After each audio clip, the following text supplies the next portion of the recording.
Happy New Year, everybody. Well, 2022 has arrived. A whole new year ahead of us.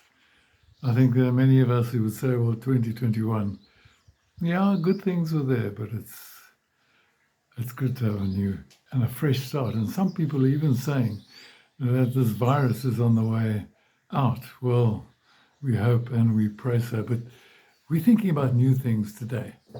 Don't we love what's new?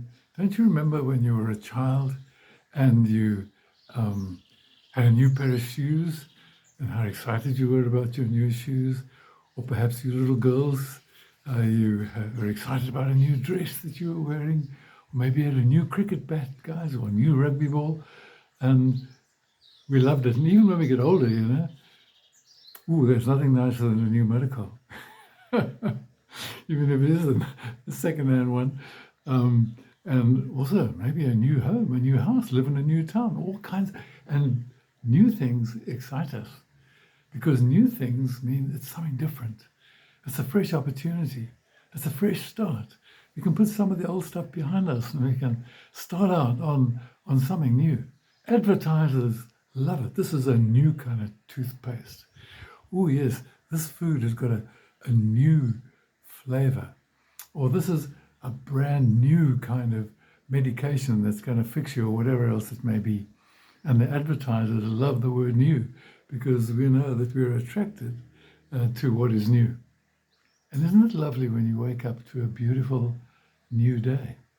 A day full of promise, unspoiled. No matter what happened yesterday, this is a new one. And we can start. But now we have a whole new year. You know, the Bible is full of new. If you look it up in the concordance, new goes on forever. New this and new that.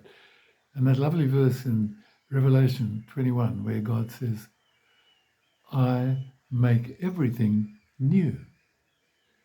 If you look in the Bible, you see there's a new covenant, which is based upon God living in our hearts, putting his law into our hearts and his presence in our hearts. We see there's a new creation.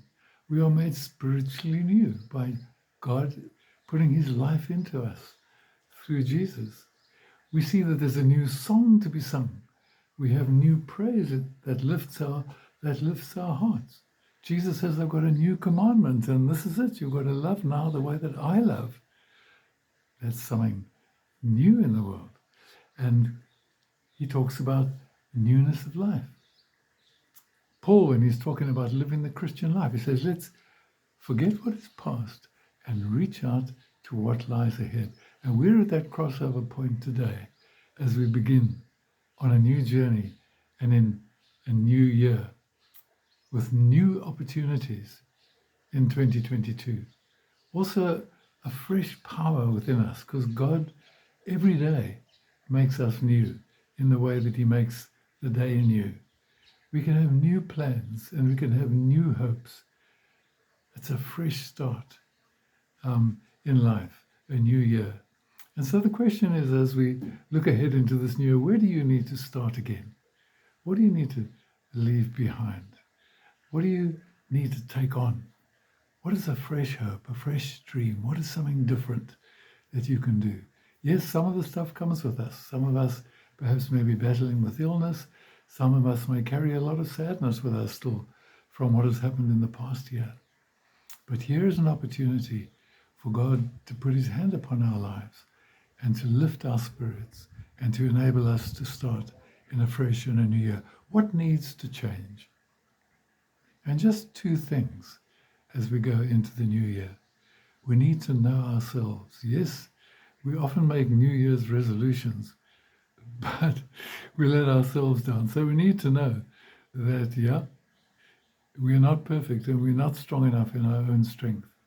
And also we need to know God more deeply. And I would encourage you to spend time just in quiet with God. Spend more and more time with him. And as you do, he will quench the thirst of your hearts and he will empower you to live and to become more like Jesus. There will be great things in this new year. There will be tough things in this new year. There always are.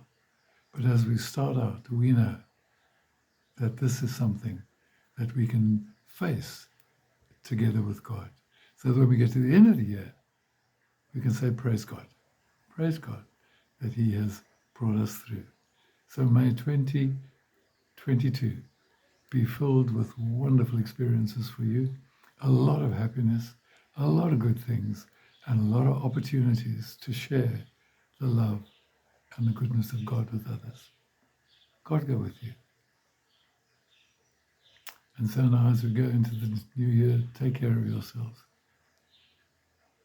Take care of those around you. And as a church, may we be drawn closer to one another in love and in worship.